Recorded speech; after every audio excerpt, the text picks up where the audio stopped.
تحریک پاکستان میں، پھر تحریک پاکستان کے دوران مسلسل ان کا فوکس اس بات پہ تھا کہ نوجوانوں کو آرگنائز کیا جائے. جیسے فار ایگزامپل اگر پنجاب مسلم لیگ کو دیکھیں، جہاں پہ بہت بعد میں مسلم لیگ یہاں پہ اسٹیبلش ہوئی ہے، تو اس میں سب سے زیادہ فوکس اسی بات پہ تھا کہ نوجوانوں کو آگے بڑھایا جائے، ان کو موٹیویٹ کیا جائے.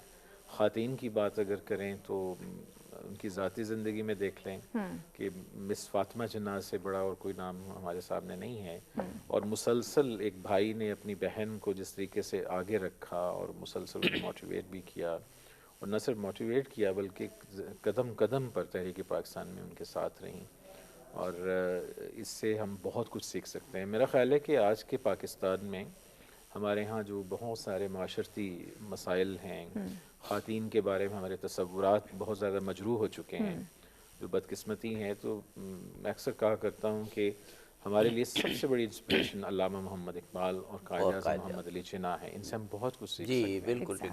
ڈاکٹر فوزیہ عمر صاحبہ، دو موضوعات کو پروگرام کی جو تمہیدی گفتگو ہے اس میں آپ کس طرح بیان کریں گی؟ میں یہ سمجھتی ہوں کہ ایک چھوٹی سی اسٹیٹمنٹ ہی اس ساری گتھی کو سلجھا سکتی ہے.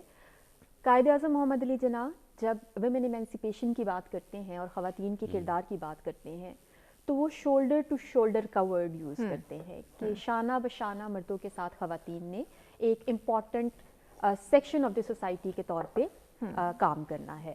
اور جہاں تک اسٹوڈنٹس کی اگر ہم بات کریں تو آپ کو پتہ ہے کہ جس ریجن میں ہم رہتے ہیں وہ ایک ایسا ریجن ہے جہاں یوتھ کی تعداد بہت زیادہ ہے ایز کمپیئر ٹو باقی جو ایج گروپس ہیں. تو مور دین 60% اگر ہم سیفلی بات کریں تو یہ ایک بہت بڑی تعداد ہے. 65% تک کہتے ہیں. ایگزیکٹلی. ڈاکٹر صاحب آپ سے مزید ہم جانیں گے، بریک کی جانب بڑھنا ہے. بریک کے بعد آپ ہی سے ہم کنٹینیو کریں گے. ناظرین ہمارے ساتھ رہیے گا، ملتے ہیں ایک شارٹ بریک کے بعد.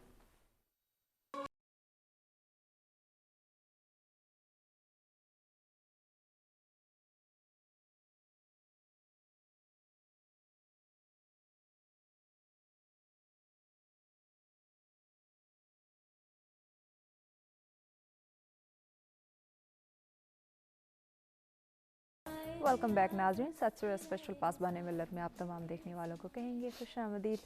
ناظرین بہت ہی اہم ٹاپک آج کا، موضوع شخصیات ہمارے ساتھ موجود ہیں. بہت کچھ یقین آج ہمیں جاننے کا اور سیکھنے کا موقع ملے گا. تو ڈیفینیٹلی آپ لوگ پارٹیسپیٹ کر سکتے ہیں، لائیو کال کے ذریعے اپنی رائے کا اظہار کر سکتے ہیں. ہمارے معزز مہمانوں سے بات کرنا چاہتے ہوں، کوئی سوال کرنا چاہتے ہوں تو بھی آپ لائیو کال کر سکتے ہیں. نمبر آپ کی اسکرین پر موجود ہیں.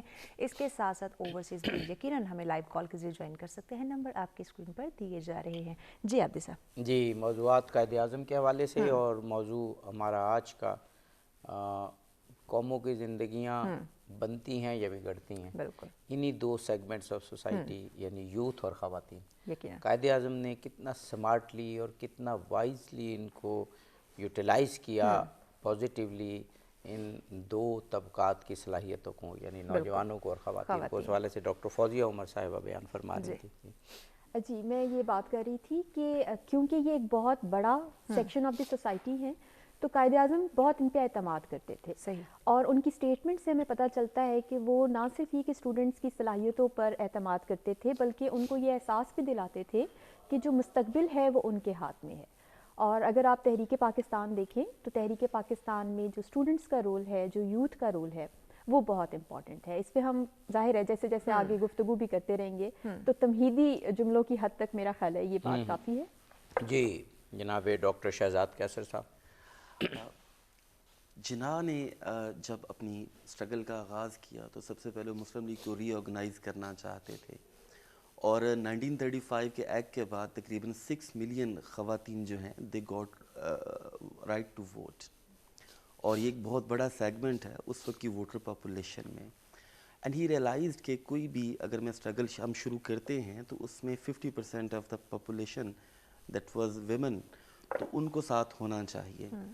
اور اسی وجہ سے انہوں نے ذرا سا بھی اگر کسی نے پش کیا ہے تو آپ دیکھیں کہ 1937 میں ہی جناح نے جو ہے پہلی دفعہ ویمن سب کمیٹی اور ویمن ونگ کے لیے جو ہے ایکسیپٹ کر لیا کہ ٹھیک ہے جی ہم اس کو فارم کریں گے، جو کہ اگلے سال جا کے ہوتا ہے. اور یہ ایک بہت میجر سٹیپ تھا کہ خواتین کو اس سیکلوڈڈ معاشرے میں پالیٹکس میں لے کے آنا. جی، اور یہ بہت بڑی بات تھی کیونکہ اس اسی وقت پردہ ایرا میں اور انہی سالوں میں قائد اعظم نے سوچا نا کہ مسلم لیگ کو عوامی بنانا ہے، اور کچھ ان کے سامنے ایک ویژن آ گئی تھی. گو 1940 میں ریزولوشن پاس ہوئی، لیکن 37 کے اراؤنڈ علامہ اقبال اور قائد اعظم تقریباً متفق ہو گئے تھے کہ اب ایک مشن ہم نے جی بنانا بالکل ہے پاکستان کے حوالے سے. بالکل. اور اسی وجہ سے پھر آپ دیکھیں کہ ادھر کانگریس اپنا میس کانٹیکٹ موومنٹ چلا رہی ہے، جو کہ آپ کی مسلم آئیڈینٹی کو ایک طرح سے کرش کرنے کی ایک سازش تھی. تو جناح نے جو ان کا پہلا سٹیپ تھا، میرے خیال میں یہ ہے کہ اس وقت کے حساب سے he was a statesman, he knew the worth of women, اور وہ ان کو جو ہے سیاست میں لے کے آئے. دوسرا جہاں تک یوتھ کا تعلق ہے تو اگر ہم دیکھیں تو جناح کی اپنی student life he was quite vibrant at that time.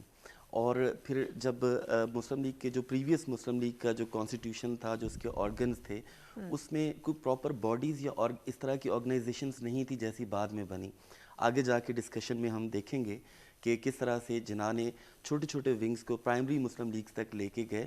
اور اس زمانے میں جیسے مجھے یاد آ رہا ہے کہ احمد سعید کرمانی صاحب، he was part of Pakistan movement. تو کرمانی صاحب بتاتے ہیں کہ مسلم اسٹوڈنٹس جو ہیں وہ اتنے چارج تھے کہ وہ ایک سائیکل پہ دو لوگ اور تھوڑے سے بھنے ہوئے چنے وہ لے کے گاؤں گاؤں ہر جگہ جاتے تھے، اور 15 دن کا وہ ٹور لگا کے آتے تھے پاکستان کا میسج دینے کے لیے.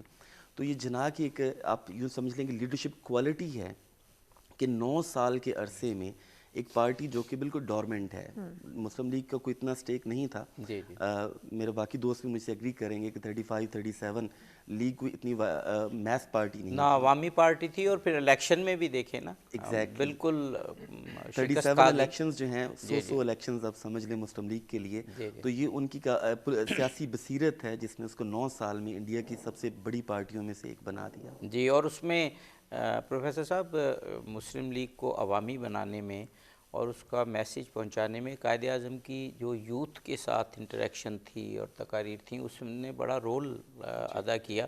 ہم دیکھتے ہیں کہ انہوں نے جو ایجوکیشن انسٹیٹیوشنز ہیں ان کو بہت یوٹیلائز کیا، اور اس دور میں سب کانٹیننٹ میں جب اس طرح کی جس کو سریع الحرکت، وہ مینز تو نہیں تھے، ذرائع نہیں تھے، ٹرینز ہوتی تھیں اور کچھ بھی نہیں تھا اس طرح کا. تو کولکتہ سے اور علی گڑھ سے اسلامیہ کالج پشاور تک جانا اور ڈریس کرنا وہاں پہ، اس نے ایک بڑا اہم رول ادا کیا. جی ہاں، آپ درست فرما رہے ہیں. اور اس میں بہت اہم چیز یہ ہے کہ قائد اعظم نے 2 تعلیمی ادارے ایسے ہیں خاص طور پہ جن کا ذکر کرنا ضروری ہے، جو نوجوان اور قائد اعظم ان کے حوالے سے ہمارے لیے بڑی اہمیت کے حامل ہیں. ایک ہم جانتے ہیں علی گڑھ یونیورسٹی، اور دوسرا اسلامیہ کالج لاہور. بالکل صحیح. اور یہ بہت ایک میننگ فل چیز ہے کہ قائد اعظم محمد علی جناح نے تحریک پاکستان کے جو ہراول دستے کے طور پہ نوجوانوں کو بہت زیادہ موٹیویٹ کیا. تو اس میں ان دونوں تعلیمی اداروں کا بہت کردار ہے. کئی مثالیں، سینکڑوں مثالیں ایسی موجود ہیں. علی گڑھ کے طلباء کے ساتھ قائد اعظم کی جو محبت ہے وہ بالکل عیاں ہے. اس میں اتنا آرکائیول میٹیریل موجود ہے، پبلش بھی ہو چکا ہے. اسی طرح اسلامیہ کالج جو ریلوے روڈ ہے لاہور میں، یہ ایک بڑا تاریخی ادارہ تھا، اور یہاں پہ قائد اعظم خود بھی تشریف لائے اور بڑے اہم مواقع پہ انہوں نے، چونکہ یہ سمجھ لیجئے کہ اگر مسلم ہندوستان کو خطاب کرنا ہے تو قائد اعظم بڑی اچھی طرح سے یہ جانتے تھے کہ علی گڑھ اور اسلامیہ کالج یہ 2 ایسے پلیٹ فارم ہیں جہاں سے وہ خطاب کریں. اب نوجوانوں کی ہم بات کر رہے ہیں، میرا چونکہ ایریا آف اسپیشلائزیشن جو ہے خاص طور پہ مسلم بنگال ہے، تو اس ریفرنس میں اگر ہم دیکھیں تو مثلا مسلم لیگ جو بنگال میں چیپٹر جو ہے، اس کو وائبرنٹ بنانے میں it was the most vibrant chapter in whole of India. یعنی 1944 میں اگر ہم اعداد و شمار جو ہمیں بتاتے ہیں کہ مسلم لیگ کی جو فارمل ممبرشپ تھی یہ 5.5 لاکھ تک پہنچ چکی تھی، اور اس میں کلیدی کردار بنگالی نوجوانوں کا تھا. شاید یہ ہماری آج کی نسل کے لیے اچنبھا ہو کہ اس زمانے میں مسلم بنگالی نوجوانوں میں بہت سارے لوگوں کے جو نام آتے ہیں تو ان میں ایک شیخ مجیب الرحمان بھی ہیں. جی جی شیخ مجیب الرحمان صاحب 1940 کی جو قرارداد لاہور جو پیش ہوئی ہے، اگر اس کی مثال لیں تو بنگال سے آنے والا جو وفد تھا جس کو پھر لیڈ کرتے ہوئے اے کے فضل الحق یہاں پہ پہنچے ہیں، اس کا یہ جو احوال لکھا ہے وہ فار ایگزامپل عاشق حسین بٹالوی صاحب ایک بڑا اہم نام جی ہے. جی جی اور اسی طرح مثلا میں ان کے میموائرز میں بھی ایک جگہ ذکر ہے جو بھی حال ہی میں تھوڑا سا پہلے پبلش ہوئے، ان کے تراجم موجود ہیں. تو اس میں ایک جگہ انہوں نے ذکر کیا ہے کہ جب میں دہلی میں پہنچا جی تو ڈاکٹر صاحب یہ اہم بات جو جی ہے اور جی بڑا اہم واقعہ، اب بریک کے بعد ہم یہیں سے سلسلہ جوڑیں گے انشاءاللہ. انشاءاللہ ناظرین، بہت ہی اہم ٹاپک اور بہت ہی خوبصورت ڈسکشن کا سلسلہ جاری ہے. اس گفتگو کے سلسلے کو ہم آگے بڑھائیں گے، لیکن اس بریک کے بعد ہمارے ساتھ رہیے گا.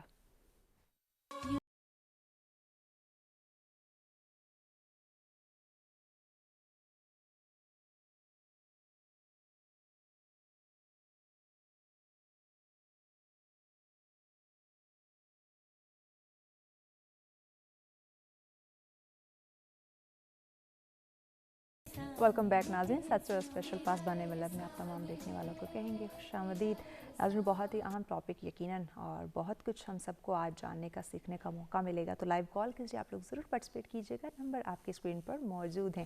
جی عابدی صاحب. جی پروفیسر غازی محمد عبداللہ صاحب، مسلم نوجوانوں کو کس طرح قائد اعظم نے ایک ولولہ دیا اور کس طرح پھر ان کی صلاحیتوں کو استعمال کیا، اس پر گفتگو ہو رہی ہے. جی ہم ذکر کر رہے تھے شیخ مجیب الرحمن کا. انہوں نے اپنی یادداشتوں میں لکھا ہے بڑی تفصیل سے، اور یہ شاید آج کی نوجوان نسل کے لیے یہ ایک بہت اہم بات ہو سکتی ہے کہ اس زمانے میں قائد اعظم کی شخصیت کا اعجاز ہے کہ انہوں نے مسلم نوجوان، چاہے وہ بنگال سے تھے، چاہے وہ پنجاب سے تھے، یا پشتون تھے، بلوچ تھے، کسی بھی سیکٹ سے تھے، کسی بھی زبان کو بولنے والے تھے، یہ ان کی لیڈرشپ کا اعجاز ہے کہ انہوں نے سب کو ایک پلیٹ فارم پہ لا کھڑا کیا تھا.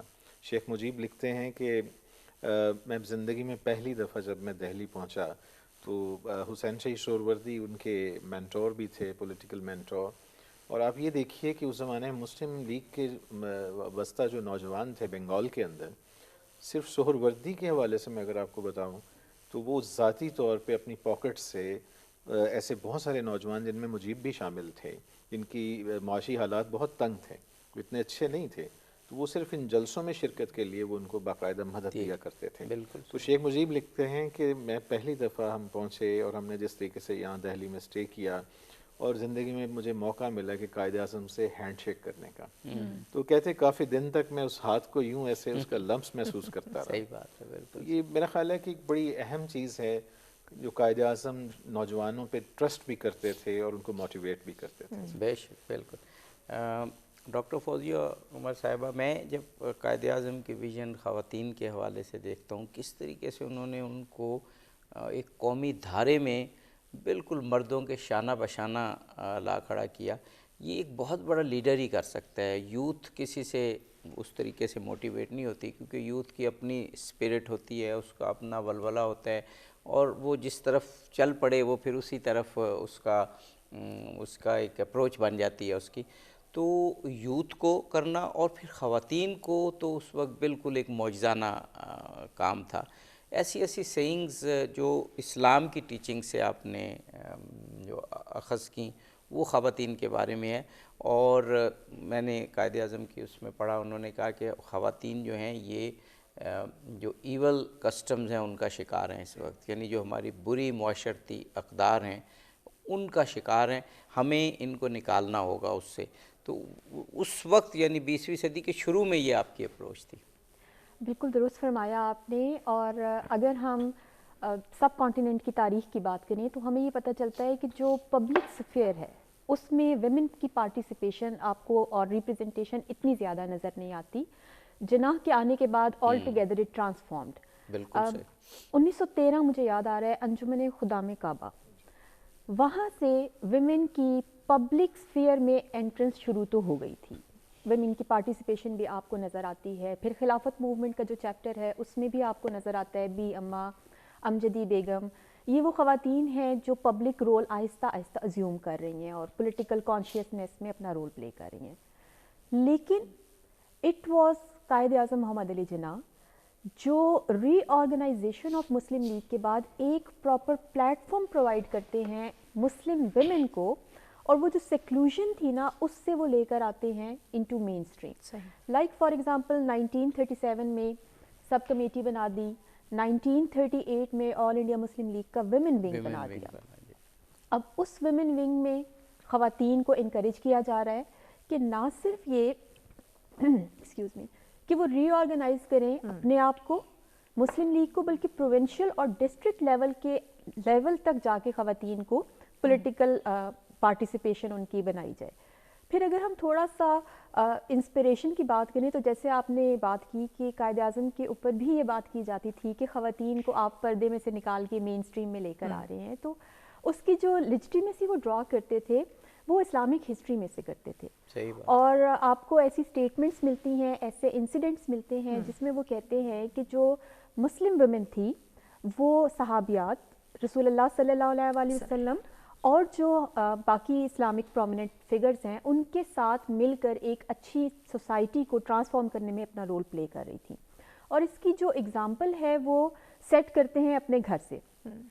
8 سال کی تھیں فاطمہ جناح صاحبہ, جب ان کے والد کی وفات ہو گئی تو محمد علی جناح نے ان کے گارڈین بن گئے.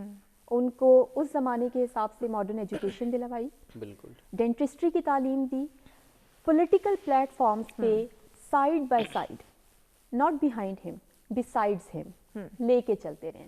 تو بہت سارے ایسے انسیڈنٹس ہیں, بہت سارے ایسے واقعات ہیں جن سے ہمیں پتہ چلتا ہے کہ وہ خواتین کو ایک بہت امپورٹنٹ اسٹرینتھ سمجھا کرتے تھے, اور وہ اس میسج کو جو پاکستان کا میسج تھا اس کے لیے خواتین کی اہمیت کو ہمیشہ ہائی لائٹ کیا کرتے تھے. جی ڈاکٹر شہزاد قیصر صاحب, آپ نے تو وہ جو ابھی میں آپ سے سن رہا تھا کہ پی ایچ ڈی بھی اسی ایرا اور مسلم لیگ کی جدوجہد پہ کی, تو کون کون سے ایسے سگنیفیکنٹ مواقع تھے جو آپ سمجھتے ہیں کہ قائد اعظم نے, ابھی ہم خواتین کی بات کر رہے ہیں اور پھر نوجوانوں کی بھی بات کریں گے, بہت ہی وائزلی ان کی جو ایک پوٹینشیل ہے اس کو استعمال کیا؟ مسلم لیگ کی ری آرگنائزیشن جیسے فوزیہ نے بات کی, اور اس وقت جو مسلم لیگ کا پہلا ونگ بنا تو سب سے پہلی بات یہ ہے کہ لیگ کے اندر جو اس کا سٹرکچر ہے, پاور سٹرکچر, اس میں سب سے اوپر کا ونگ ہے ورکنگ کمیٹی. اس میں 22 لوگ ٹوٹل ہیں پورے انڈیا سے, اور وہ ہر سال جو ہے نومینیٹ ہوتے ہیں, اور یہ پورا سب کانٹیننٹ پشاور سے لے کے, اور 22 پیپل انکلوڈنگ ایوری باڈی. تو جناح نے سب سے پہلے جو ہے بیگم محمد علی جوہر ان کو اس میں نومینیٹ کیا, جو کہ اس وقت کے حساب سے that was quite different thing, کیونکہ سارے میل, اور سب سے بڑی بات ہے نواب اور بڑے بڑے لوگ جو تھے وہ سمجھے جاتے تھے جن کا پولیٹیکل انفلوئنس زیادہ تھا تو وہی ورکنگ کمیٹی کا حصہ بنیں گے. اس کے بعد جب نیکسٹ ایئر 1940 لاہور ریزولوشن کے بعد مسلم لیگ کے جو آرگنز ہیں جب ان کی ایکسپینشن ہوتی ہے تو وہاں پہ ہمیں نام آتا ہے آل انڈیا مسلم اسٹوڈنٹس فیڈریشن, جو کہ 1940 میں بہت میچور ہو چکی تھی. تو جیسے ہی جناح کے پاس پروپوزل جاتا ہے کہ there should be a female student federation, تو جناح امیجیٹلی اپرووڈ, بلکہ لاہور میں 1940 میں ہی جو خواتین. اچھا, ہم ایک بریک لینا ہے, بریک کے بعد یہ بہت اہم انسیڈنٹس ہیں جو آپ بتا رہے ہیں, ذکر کیجیے گا. ایگزیکٹلی ناظرین, بہت اہم پوائنٹس اور بہت ہی خوبصورت ڈسکشن کا سلسلہ جاری ہے, اس سلسلے کو اسی طرح سے جاری رکھیں گے, لیکن اس شارٹ بریک کے بعد ہمارے ساتھ رہیے گا.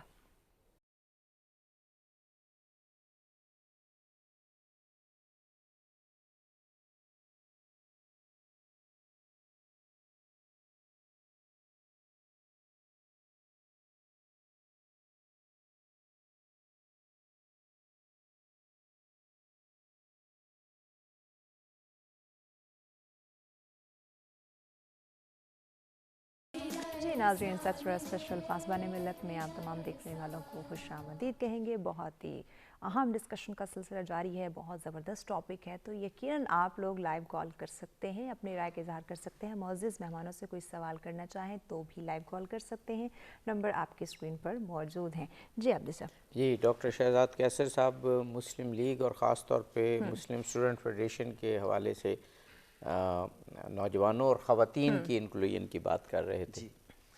تو جناح نے خود وہاں پہ اتنی مصروفیت کے باوجود اسلامیہ کالج فار گرلز وہاں پہ جاتے ہیں, اور ان کا کہنا جو ہے وہ بڑا بعد میں, ابھی میرے خیال میں آپ سب کو یاد ہوگا کہ کوئی بھی قوم جو ہے اس وقت تک ترقی نہیں کر سکتی جب تک اس کی خواتین اس ان کے کے ساتھ نہیں بالکل ہیں۔ بالکل اور پھر اس کے ساتھ میں مسلم لیگ کا ایک اور بڑا امپورٹنٹ آرگن تھا، وہ تھا مسلم لیگ نیشنل گارڈز۔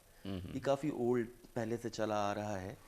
تو نیشنل گارڈز کو جب ریسٹرکچر کیا گیا تو ویمن نیشنل گارڈز جو ہیں وہ بھی اس میں پھر شامل کی گئیں، جو کہ باقاعدہ ان کی وہی آرگنائزیشن، وہی سٹیٹس، وہی آلموسٹ یونیفارم دوپٹے کے ساتھ، تو ان کو وہاں پہ بھی اور جگہ یہ ہم دی گئی۔ 1930s 1940s کی بات کر رہے ہیں کہ جہاں مسلم اسٹوڈنٹ فیڈریشن میں بوائز ونگ ہے، اور گرلز خواتین ونگ کا ہے، ونگ ہے۔ نیشنل گارڈز میں گرلز ونگ ہے۔ تو کس طریقے سے، اسی لیے کہتے ہیں نا کہ پاکستان کا بننا یہ ایک معجزہ ہے، اور قائد اعظم کے علاوہ شاید کوئی نہ کر سکتا، اور قائد اعظم کی اسٹرینگس یہ نوجوان اور خواتین تھیں۔ بالکل۔ تو پھر جو خواتین کی طرف سے ایک ڈیمانڈ تھی کہ آپ لوگوں کو ایڈوائز کریں کہ اپنی خواتین کو ایجوکیٹ کریں، let them participate into politics and education. اور جناح نے اس کے لیے ایک اسٹیٹمنٹ بھی ان کی اویلیبل ہے چھوٹی سی اس کے اوپر، کہ آپ اپنی خواتین کو جو ہے انہیں پردہ سے باہر لائیں اور ان کو ایجوکیٹ کریں۔ گھر میں، پردہ سے مراد گھر میں بند نہ رکھیں، ایک گھر میں کلوز نہ رکھیں۔ نہیں وہ ہے کہ جو اگر خواتین کو چار دیواری میں بند کر دیں گے تو ترقی کا کوئی سوال ہی پیدا نہیں ہوتا۔ اور سب سے ونڈرفل جو اس وقت ایونٹ تھا وہ یہ تھا کہ 1943 کا جو لیگ سیشن تھا اس میں باقاعدہ یہ سارے ونگز اویلیبل تھے۔ ویمن سب کمیٹی کے 32 ممبرز تھے۔ اس وقت تک ان کو آلموسٹ بہت ساری جگہوں پہ رسپانسبلٹیز دی گئی تھیں۔ جناح نے ان کے سلیکشن بھی اس طرح سے کیے کہ ہر پروونس سے ایک یا دو جو خواتین ہیں ان کو ویمن سب کمیٹی میں رکھا، تاکہ جا کے لیگ کی جو ایکسپینشن ہے اس ایکسپینشن میں اپنا کام کریں۔ اور وہ پروونشل لیگ میں ظاہری بات ہے کہ ایک پروونس کی سینٹرل لیگ ہے جو کہ اپنی ایفیلیشن ان کے ساتھ تھی۔ لیگ کا آئین یہ کہتا تھا کہ 10% مسلم آبادی جو ہے that should be part of League as member, اور فی بہت تھوڑی کر دی جو کہ نوجوانوں کے لیے بھی تھی کہ 2 آنا صرف ممبرشپ فی تھی مسلم لیگ کی، جو اس زمانے میں that could be easily affordable for anybody کہ 2 آنا آپ پے کریں اور اس کا حصہ بن جائیں۔ اور پھر خواتین اسٹوڈنٹس کے علاوہ جو خواتین کو لانے کے لیے ایک اور کنڈیشن ریموو کی گئی کہ ضروری نہیں ہے کہ آپ اسٹوڈنٹ ہوں، نیشنل گارڈز کی آپ ممبرشپ لے سکتی تھیں، اور اس کے لیے آپ کو جو ہے رعایت تھی کہ آپ ایکس اسٹوڈنٹ ہے تب بھی آپ آ جائیں۔ تو اس طرح سے جو تحریک پاکستان کا مومنٹم ہمیں نظر آتا ہے اس میں خواتین کی اکثریت جو ہے وہ الیکشن کیمپین میں پھر ہمیں نظر آتی ہے۔ اور پھر سول ڈس اوبیڈینس جس پہ ہم آگے جا کے بات کریں گے کہ وہاں پہ تو انہوں نے مردوں سے بھی زیادہ کام کیا، پرٹیکولرلی ان لاہور۔ جی بے شک بے شک۔ پروفیسر غازی محمد عبداللہ صاحب، قائد اعظم نے ابھی آپ ذکر کر رہے تھے، میرا خیال ہے اس کو تھوڑا اور ایمفیسائز کرنا ضروری ہے کہ تعلیمی درسگاہوں کو اس وقت کے حالات کے مطابق، علی گڑھ کو تو آپ نے اپنا اسلحہ خانہ قرار دیا کہ یہ جو طلبہ ہیں علی گڑھ کے، یہ ہمارا، اور خود علی گڑھ کا انسٹیٹیوشن یہ ہمارا اسلحہ خانہ ہے، آرسنل ہے۔ اس کے بعد اسلامی کالج لاہور کی آپ نے بات کی، اسلامی college Peshawar, Edward college Peshawar, اس کے بعد دیگر انسٹیٹیوشن، تو سندھ مدرسۃ الاسلام، بالکل آپ نے درست فرمایا۔ تو اس جگہ پہ یوتھ کو ان کے بالکل قریب ہو کے، یعنی قائد اعظم ظاہر ہے اس وقت تو نوجوان نہیں تھے، لیکن ایک ایسی لیڈرشپ کا ان کے بالکل دلوں کے قریب آ کے خطاب کرنا، اور پھر ان میں ایک انقلابی اسپرٹ پیدا کر دینا، یہ قائد اعظم کا بتاتا ہے کہ یہ ان کو لیڈرز کی جو صف ہے اس میں بہت اونچا کر دیتا ہے۔ جی دیکھیں، اس میں یہ جو آپ کا سوال ہے یہ براہ راست اس سے تعلق رکھتا ہے کہ جو قیادت ہوتی ہے اس کے لوازم کیا ہوتے ہیں۔ تو ایک کامیاب، ایک کرشماتی شخصیت جب ابھرتی ہے تو اس کے پس منظر میں جو سب سے اہم چیز یہ ہوتی ہے کہ جو حالات کیا ہیں، اور ان حالات کے تحت جو آپ کے جو فالوورز ہیں ان کے سامنے مسئلہ کیا درپیش ہے، اور پھر اس مسئلے کا آپ کے پاس حل کیا ہے۔ بالکل درست۔ یہ جو 3 مراحل ایسے ہیں، میرا خیال ہے کہ ان کو اگر قائد کی زندگی کو اگر آپ اس کا احاطہ کریں تو بڑی واضح آپ کو بات نظر آئے گی۔ قائد ان تینوں مراحل میں انتہائی کامیاب شخصیت کے طور پہ ابھرتے ہیں۔ انہیں حالات کا انہوں نے بہت اچھا تجزیہ کیا، انہوں نے حالات کا بہترین حل پیش کیا، اور انہوں نے اپنی قوم کی نفسیات اور مخصوص اس کے ٹیمپرامنٹ کو مد نظر رکھتے ہوئے ان کو موٹیویٹ کیا۔ میرا خیال ہے کہ مسلم یوتھ کا جو ایک ان کی طرف لپکنا ہے، جس کی لامتناہی مثالیں ہیں ہمارے پاس، چاہے وہ کوئی بھی خطہ تھا ہندوستان کا، اور اس سلسلے میں بے شمار ایسی چیزیں، مثال کے طور پہ علی گڑھ میں جاتے ہیں تو وہاں پہ اتنا جمع غفیر اکٹھا ہوتا ہے کہ جناح جو ہے ان کی گاڑی کو اٹھا لیا جاتا ہے سارا. اور یہ چیزیں ایسی ہیں. اسی طرح یہ بات صرف علی گڑھ کی نہیں ہے، ہم یہ کہہ سکتے ہیں بنگال کی میں بات کر رہا تھا. بنگال میں آپ یہ دیکھیے کہ جب ری آرگنائزیشن کا عمل شروع ہونے سے پہلے جب قائد کلکتہ کا بڑا مشہور ریلوے اسٹیشن ہے ہاوڑا ریلوے اسٹیشن، وہاں پہنچتے ہیں تو بمشکل ان کا استقبال کرنے کے لیے 3 سے 4 افراد موجود تھے، جن میں ایک MS اصفہانی تھے.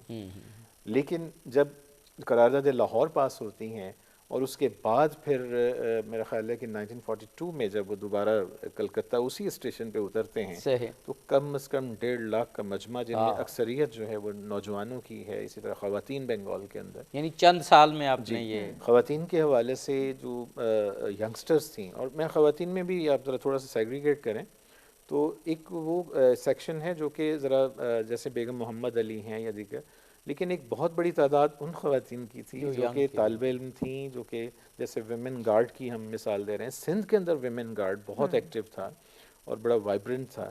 میرا اپنا یہ خیال ہے کہ خواتین کے اور نوجوانوں دونوں کے رول کے حوالے سے قائد کی جو اپنی ان کا جو مائنڈ سیٹ تھا، ان کا زندگی کے بارے میں جو نقطہ نظر ہے، اس کو سمجھنا بہت ضروری ہے.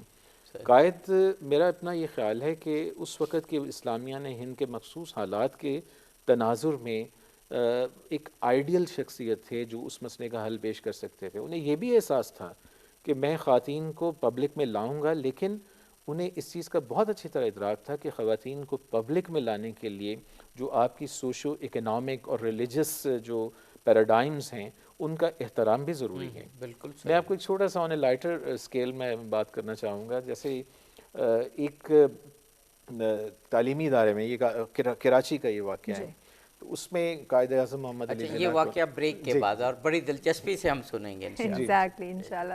ناظرین ہمارے ساتھ رہے گا، یہ خوبصورت ڈسکشن کا سلسلے کو بریک کے بعد آگے بڑھائیں گے. دیکھتے رہیں سچ سویرا.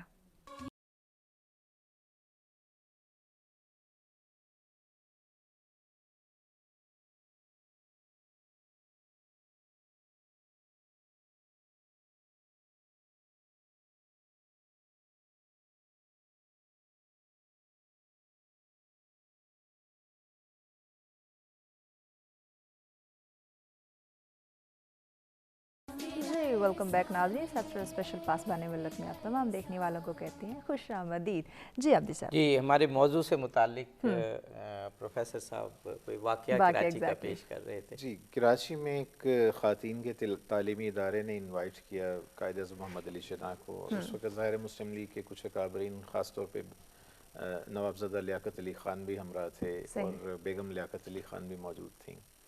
تو اس موقع پہ اب ادارے کا ایک جو ڈیکوروم تھا اس کے مطابق انہوں نے کہا جی کہ کوئی میل ممبر جو ہے اس کی اجازت نہیں ہوگی اندر آنے کی. تو اس میں پھر بعض مخصوص جو قائد اعظم جناح اور نوابزادہ صاحب کو اجازت ملی کہ وہ اندر جائیں. مس فاطمہ جناح بھی ساتھ تھیں. تو قائد اعظم نے بڑا ایک یعنی یہ ان کی شخصیت کے حوالے سے نارملی ہم سمجھتے ہیں کہ ایک بڑا ایک سیریس کریکٹر ہے یہ ساری چیزیں. انہوں نے بڑے دلچسپ انداز میں کہا کہ مجھے افسوس ہوا ہے کہ مجھے بوڑھا کنسیڈر کیا گیا ہے. اور اس بات پہ پھر یعنی ان کا سینس آف ہیومر پہ تو اب بڑے آرٹیکل بلکہ ڈاکومنٹریز بھی ہیں. تو مس جناح نے پھر انہوں نے کہا کہ نہیں ایسی بات نہیں، آپ اس پہ دل پہ نہ لیجیے.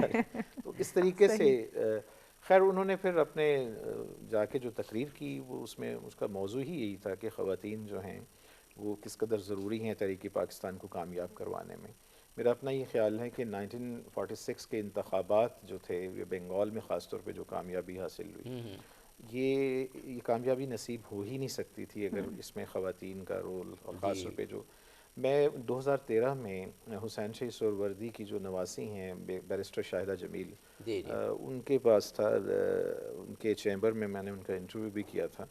تو اس میں انہوں نے کلکتہ کے حوالے سے اپنی یادیں جو ہیں، چونکہ یہ کلکتہ بیسڈ فیملی تھی تو بڑی پڑھی لکھی فیملی، تو انہوں نے کچھ اپنی یادیں اس میں شیئر کی ہیں.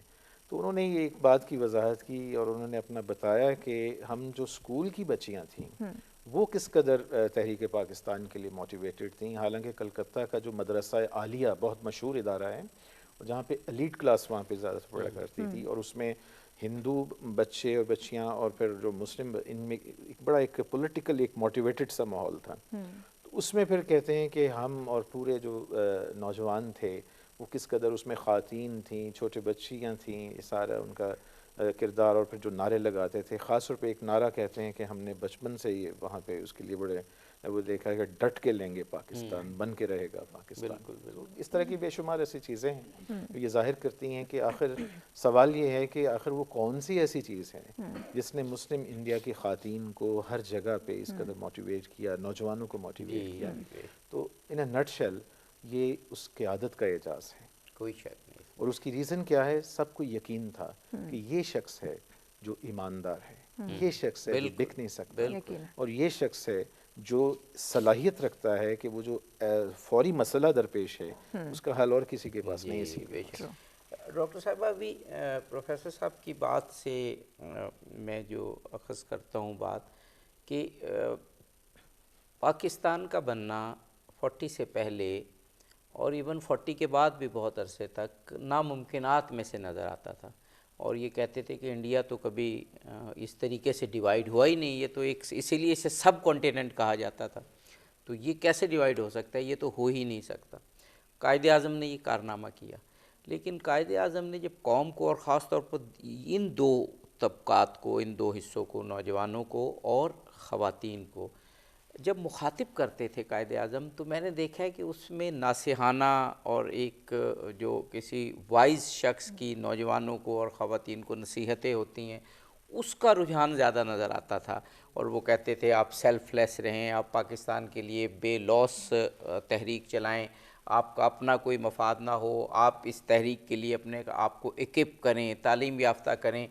یہ اس وقت تک ممکن نہیں ہوتا جب تک کہ اس لیڈر میں خود یہ بات نہ ہو. میں نے جو اپنے مطالعے سے اخذ کی قائد اعظم کی زندگی میں یہ بات کہ ان کے پیچھے اس وقت کی خواتین جو کہ اتنا ماڈرن زمانہ نہیں سمجھا جاتا تھا، اور نوجوان وہ کیوں ان کی قیادت میں ان کے پیچھے چلے، کہ وہ یہ دیکھتے تھے کہ یہ جو بندہ بات کر رہا ہے جب ہمیں کہہ رہا ہے کہ سیلف لیس ہو جاؤ، بے غرض ہو جاؤ، بے لوس ہو جاؤ، تو خود بھی بے لوس ہے.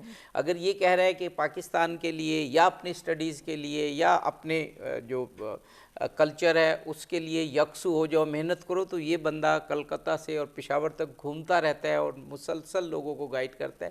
یہ ہماری قیادت کے لیے بھی ایک بہت بڑا سبق ہے کہ قوم اس وقت تک پیچھے نہیں جاتی جب تک کہ ان اپنے لیڈرز میں یہ خصوصیات نہ دیکھیں. بالکل درست فرمایا آپ نے. اور میں غازی صاحب کی بات ہی کو آگے لے کے چلتی ہوں کہ قوم سب سے پہلے یہ دیکھتی ہے کہ جو اس کا لیڈر ہے اس کے کال اور فیل میں تضاد ہے یا نہیں. اگر لیڈر کے کال اور فیل میں تضاد نظر آتا ہے تو آپ وہ اعتماد، وہ کانفیڈنس جو کہ عوام کا آپ کے اوپر ہوتا ہے وہ حاصل نہیں کر سکتے. تو قائد اعظم محمد علی جناح کی اگر ہم زندگی دیکھیں تو آپ کو ایز اے ینگ اسٹوڈنٹ کام اور صرف کام، جب وہ اسٹوڈنٹس کو کہتے ہیں کہ آپ کا مقصد کام اور صرف کام ہونا چاہیے، تو ان کی اپنی زندگی اس بات کا ایک مکمل مثال ہے کہ کس طرح سے انہوں نے انڈیا سے لندن جاتے ہیں تعلیم حاصل کرنے کے لیے، اور پھر وہاں محنت کر کے بیرسٹری کی تعلیم حاصل کرتے ہیں، پھر واپس آتے ہیں ایز اے ینگ بیرسٹر اور اسٹرگل کر کے اپنا ایک مقام پیدا کرتے ہیں. تو وہ جو ایک فیز ہے جس میں وہ باقی لوگوں کو کہہ رہے ہیں کہ آپ اسٹرگل کریں، تو اس کی انسپریشن اور اس کے پیرللز ڈرا کرنے کے لیے جناح کی اپنی زندگی موجود ہے جس سے لوگ انسپائر ہوتے ہیں. ویمن کی اگر ہم بات کریں تو قائد اعظم محمد علی جناح کی زندگی میں کچھ ایسی خواتین تھیں جو ان کے بہت قریب تھیں اور جن کی ذات کا ان کے اوپر بہت اثر تھا. ان میں سے ایک ان کی والدہ تھیں. ان کی والدہ کی وفات کے اوپر قائد اعظم جس طرح سے ایموشنلی آپ ان کا دیکھتے ہیں، ایک نظر آتا ہے آپ کو منظر، تو اس میں یہ پتہ چلتا ہے کہ بڑا پروفاؤنڈ امپیکٹ تھا ان کی والدہ کا، جس کی وجہ سے وہ ایک کامیاب انسان بن پائے. پھر نہ صرف والدہ، ان کی بہن کی مثال ہے، ان کی بیگم کی مثال ہے، سروجنی نائیڈو ان کی ایک بہت قریبی دوست تھیں جو پالیٹکس میں ان کو اپریشیٹ بھی کر رہی ہیں، ایڈمائر بھی کر رہی ہیں. اور جب میں یہاں پہ بات کرتی ہوں سروجنی نائیڈو کی، تو ایک چیز جو ہمیں جناح کی زندگی سے نظر آتی ہے جس میں وہ خواتین کی ایمانسپیشن کی بہت بات کرتے ہیں، تو وہ پیرللز ڈرا کرتے ہیں Muslim women with the Hindu women. صحیح بات. کانگریس بنتی ہے جی 1885 میں، اور جو ہندو وومن ہے اس کی participation in the Congress politics and all that وہ 1889 میں شروع ہو جاتی ہے. صحیح بات ہے.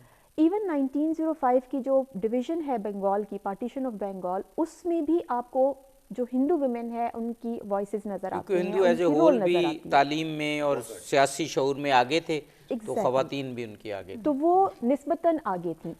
اس چیز سے قائد اعظم محمد علی جناح اس بات کو بہت محسوس کرتے تھے کہ جو Muslim women of Indian subcontinent ہیں ان کو بھی پبلک اسفیئر میں وہی رول اور وہی پوزیشن اپنی اچیو کرنی ہے جو ان کی پیرلل کاؤنٹر پارٹس کے پاس موجود ہے. اور مسلمانوں کے پیچھے رہ جانے کی جو وجوہات تھیں ان میں سے قائد اعظم یہ بھی ایک ڈرا کرتے تھے کہ خواتین ہماری پیچھے ہیں.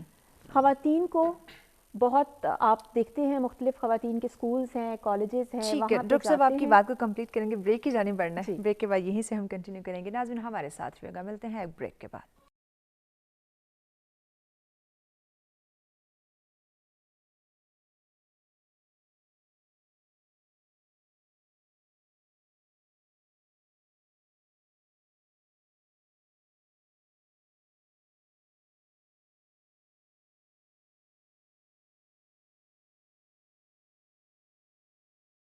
ویلکم بیک ناظرین، سسٹر اسپیشل پاسبان ملت میں آپ تمام دیکھنے والوں کو کہیں گے خوش آمدید. ناظرین آج کا ٹاپک انتہائی اہم بات کی جا رہی ہے، قائد اعظم اور نوجوان.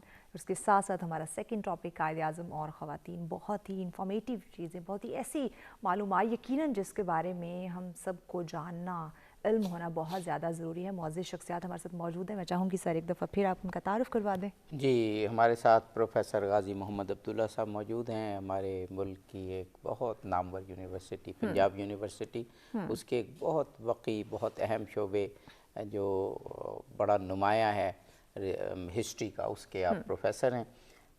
پروفیسر ڈاکٹر فوزیہ عمر صاحب ہیں، آپ کا شعبہ بھی تاریخ ہے، پاکستانیت ہے، علامہ اقبال یونیورسٹی میں آپ پڑھاتی ہیں. اور پروفیسر ڈاکٹر شہزاد قیصر صاحب اسسٹنٹ پروفیسر ہیں نمل یونیورسٹی میں. تو مجھ سے غلطی ہونے لگی تھی کہ میں کسی میل ممبر سے سوال کرنے لگا تھا، لیکن مجھے ایک دم یاد آ گیا ڈاکٹر صاحبہ سے ہم نے بریک لی جی تھی. تو موضوع بھی قائد اعظم اور خواتین ہیں، تو اچھا ہوا کہ آپ نے بھی یاد دلا دیا. جی ڈاکٹر صاحبہ. جی بریک پر جانے سے پہلے جو ہم بات کر رہے تھے وہیں سے بات کے سلسلے کو آگے بڑھاتے ہیں. خواتین کا جو رول ہے، جیسے غازی صاحب فرما رہے تھے کہ ایک اچھا لیڈر وہ ہوتا ہے جو حالات کی نزاکت کو سمجھتے ہوئے چیلنجز کو آئیڈینٹیفائی کرتا ہے اور پھر ان چیلنجز کو رسپونڈ کرتا ہے. کیرزمیٹک لیڈر یہی ہوتا ہے.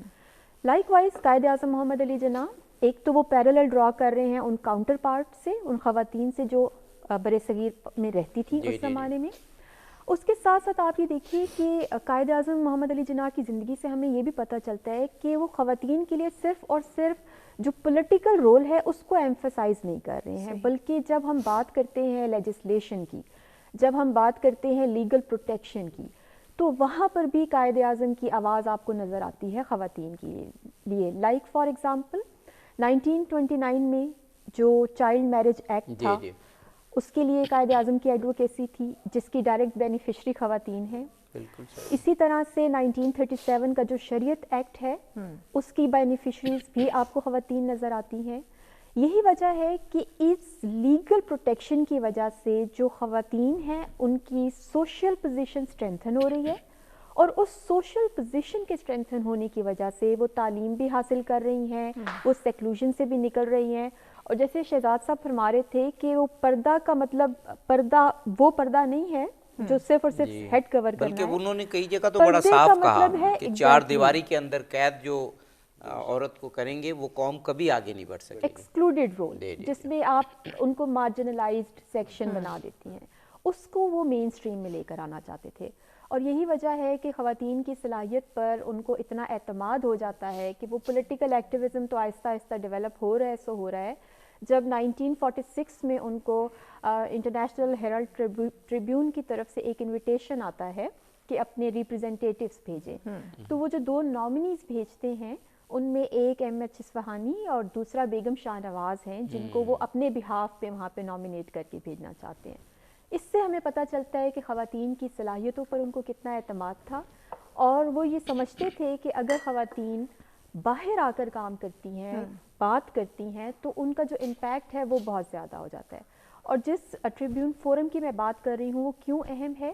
وہ اس لیے اہم ہے کہ وہ اس تصور کو بھی توڑنے کے لیے بہت ضروری تھا کہ جو مسلم خواتین ہیں ہندوستان میں رہنے والی، وہ کسی بھی صورت ہندو خواتین سے پیچھے ہیں، یا ایک یہ مسکنسیپشن کہ خواتین کو محدود رول دیا جاتا ہے، اس سے بھی ہم باہر آتے ہیں۔ جی بالکل، اور قائد اعظم نے ڈاکٹر صاحب بہت مرتبہ خواتین کے حوالے سے، تو مجھے ان کا ایک کال تو جب میں پڑھتا ہوں تو ڈاکٹر صاحبہ میں اتنا انسپائر ہو جاتا ہوں کہ کتنا وہ ہسٹری کو اور خود اسلام کی تعلیمات کو سمجھتے تھے، کہ وہ کہتے ہیں کہ دنیا میں کہا جاتا ہے کہ دو طاقتیں ہیں، ایک قلم کی طاقت اور ایک تلوار کی طاقت، لیکن قائد اعظم کہتے ہیں میں یہ کہتا ہوں کہ ایک تیسری طاقت بھی ہے اور وہ عورت ہے، اور پھر آگے جا کے کہتے ہیں کہ عورت ایون سٹرونگر ہے ان دونوں سے، کیونکہ وہ فیصلہ کرتی ہے، اس کی تربیت فیصلہ کرتی ہے کہ کہاں قلم استعمال کرنا ہے اور کہاں تلوار استعمال کرنی ہے۔ یہ میں نے کال جب قائد اعظم کا پڑھا اور ہسٹری میں اس کی مثالیں تلاش کیں تو واقعاً یعنی قائد اعظم نے تو عورت کو اس لحاظ سے قلم سے، تلوار سے، تلوار کی دھار سے، قلم کی نوک سے سب سے سٹرونگر ثابت کر دیا۔ جی بالکل، اور اس کی وجہ یہ کہ ہمارا ایک فیملی سیٹ اپ ہے۔ آپ دیکھیں ہمارے ہاں جو فیملی ہے وہاں پہ ماں کا جو ایک اثر ہے، اس کا ماں کی تربیت کا اثر، وہ جو ہے بہت نمایاں ہوتا ہے کسی بندے کی پرسنالٹی میں۔ اور پھر اسلام جو ہے خود ماں کو ایک درجہ دیتا ہے، عورت کو ایک درجہ دیتا ہے، اور اس کی وجہ سے ہماری زندگیوں میں ہماری ماؤں کا رول بہت زیادہ ہوتا ہے۔ اور ایک اس لیے کہتے ہیں کہ ایک عورت کو پڑھاتے نہیں ہیں آپ، بلکہ آپ ایک پوری نسل کو پڑھا دیتے ہیں۔ تو جناح اس بات کو ریئلائز کرتے تھے کہ خواتین جو ہیں جب تک ان کو اس میسج کی سمجھ نہیں آئے گی کہ پاکستان یا مسلمانوں کے حقوق جو ہیں وہ ہمارے لیے کتنے ضروری ہیں، ہم تب تک اپنے جو ینگسٹرز ہیں، جو ہمارے ووٹرز ہیں، ہم ان کو کنونس نہیں کر سکتے۔ اور اس کی مثال آپ دیکھیں کہ جب 1946 میں سول ڈس اوبیڈینس سٹارٹ ہوتی ہے تو NWFP میں پشاور میں جو خواتین نے جس طرح سے موبلائز کیا وہ مارولس ہے کہ پردہ میں رہتے ہوئے انہوں نے گھروں کی چھتوں سے دوسری جگہوں پہ محلے میں اپنے مردوں کو، اپنے نوجوان بچوں کو فورس کیا کہ تم باہر جاؤ، مسلم لیگ کے لیے کام کرو۔ لاہور میں اگر آپ دیکھیں تو وہاں پہ حالانکہ لاہور جو ہے آپ سمجھ لیں کہ مسلم اسٹوڈنٹ فیڈریشن کا گڑھ رہا ہے، یہاں پہ ان کی آرگنائزیشن بہت سٹرونگ بن گئی تھی، اور اس کے باوجود جب سول ڈس اوبیڈینس سٹارٹ ہوتی ہے تو اس وقت ایک لڑکی جو ہے، نوجوان لڑکی، وہ سیکریٹریٹ کی چھت پہ چڑھی اور یونین جیک کو اس نے کیا بات پل ڈاؤن کر دیا۔ وہ تو ہسٹری کے ایک جس کو کہتے ہیں کہ مائل سٹونز میں سے ایک قرار دیا گیا۔ جی بالکل، اور آپ یہ جناح کا ایک اب یوں سمجھ لیں کہ اس کی سیاسی بصیرت ہے کہ خواتین کو اگر ہم آگے پش کریں گے تو ہماری یوتھ اور ہمارے جو ووٹرز ہیں وہ سامنے آئیں گے۔ اور دوسری بات یہ ہے کہ وہ اس چیز کو اس وقت ان کو احساس تھا، کیونکہ پبلسٹی اینڈ پروپیگنڈا یہ کتنا ضروری ہے۔ میں نے پہلے ویمن سب کمیٹی کی بات کی تو ویمن سب کمیٹی جو ہے اس کے members he publicity and propaganda wing کے بھی ممبر تھے، جو کہ ڈائریکٹلی میگزینز میں، نیوز پیپرز میں آرٹیکل لکھتے تھے، اور وہ آرٹیکلز جو ہیں لائک سم ٹائم آپ یوں سمجھ لیں کچھ آپ کو ناموں کے بغیر ملتے ہیں اور کچھ باقاعدہ ود نیم ملتے ہیں، جو کہ مسلم لیگ کے پبلسٹی اینڈ پروپیگنڈا ونگ نے پبلش ڈاکٹر صاحب ہم ایک بریک لینا ہے، بریک کے بعد انشاءاللہ ایگزیکٹلی ناظرین ہمارے ساتھ رہے گا، یہ خوبصورت ڈسکشن کے سلسلے کو ہم آگے بڑھائیں گے، لیکن اس شارٹ بریک کے بعد دیکھتے رہیں سچ سویرا۔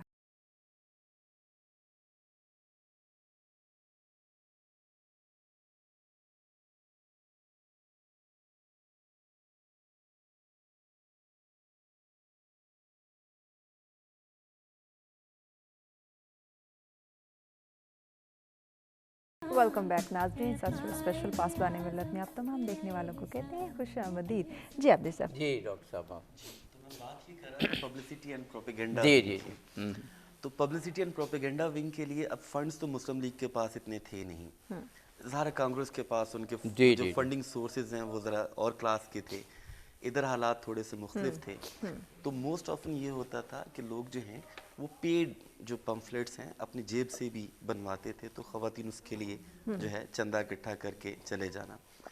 دوسری چیز جناح نے اپنا وقت اس پہ جو دیا یوتھ پہ اور خواتین پہ، اس کے لیے میں آپ کو چھوٹا سا ایک واقعہ سناتا ہوں کہ محمد نعمان جو کہ چیف آرگنائزر بھی رہے ہیں، پہلے چیف آرگنائزر تھے آل انڈیا مسلم اسٹوڈنٹ فیڈریشن کے. صحیح. تو جب وہ ملنے جاتے، جناب واز مچ بزی پرسن، اتنا آسان نہیں تھا ان سے ٹائم لینا.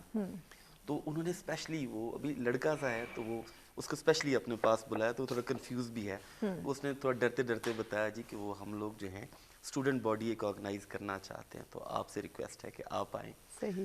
تو جناح نے آؤ دیکھا نا، تو کوئی اپنا اسکیجول نہیں دیکھا، انہوں نے صرف اس کو ہاں کر دی، okay fine go ahead.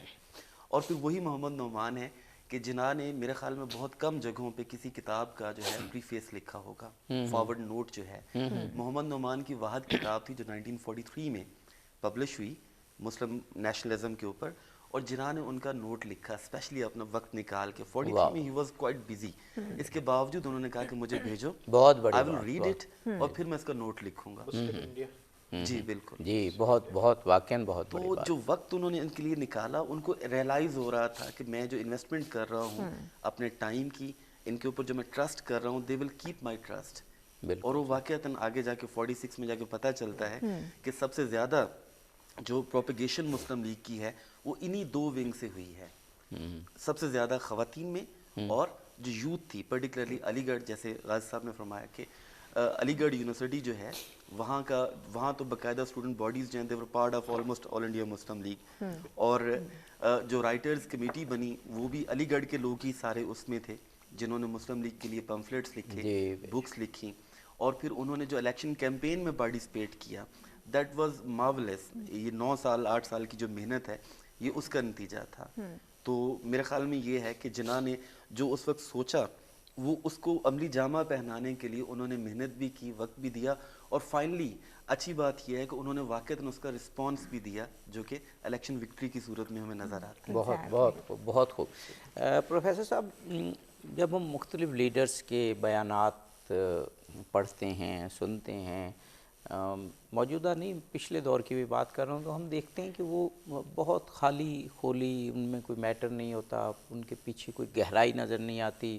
Just ایک مبارکباد ہے، آپ کو اس موقع پہ مبارکباد دیتے ہیں، آپ بہت اچھے ہیں، آپ کی بڑی ضرورت ہے. لیکن قائد اعظم محمد علی جناح کی آپ کسی موقع پہ بیان پڑھ لیں تو یا تو وہ ڈرافٹ خود لکھتے تھے، لکھواتے تھے، یا میں نے یہ پڑھا کہ کئی جگہ پہ انہوں نے 2 ڈرافٹ لکھوائے اور ان میں سے پھر ایک منتخب کیا.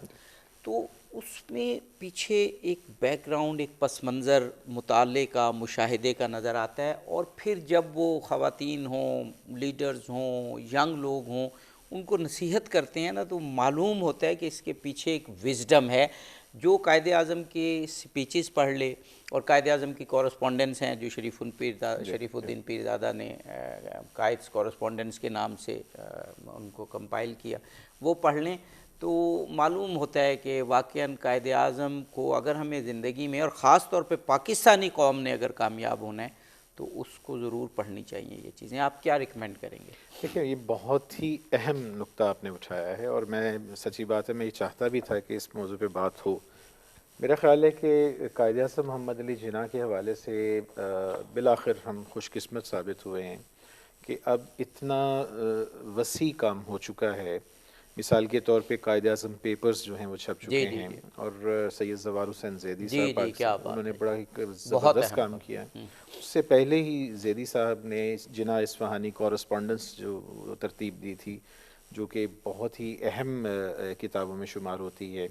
بے شمار ایسے ہمدرد یونیورسٹی آرکائیوز ہیں، اسی طرح ہمارا NDW ہے، اور نیشنل آرکائیو، ہر جگہ کافی سارا مواد اب آ چکا ہے.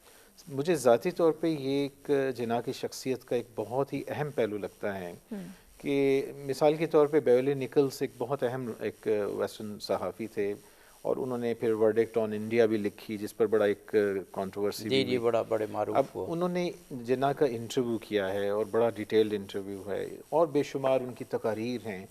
میں ایک چیز بڑے ہی اعتماد کے ساتھ آپ کے سامنے یہ پیش کر سکتا ہوں کہ جناح نے کوئی بھی بات رینڈملی نہیں کی ہے. بہت صحیح. یہ ان کے مخالفین بھی مانتے تھے. اب آ جائیں اس بات پہ کہ آخر یہ کیسے ممکن ہوا، یہ کہ وہ جناتی ایک شخصیت تھے، وہ کیسے کر لیتے تھے.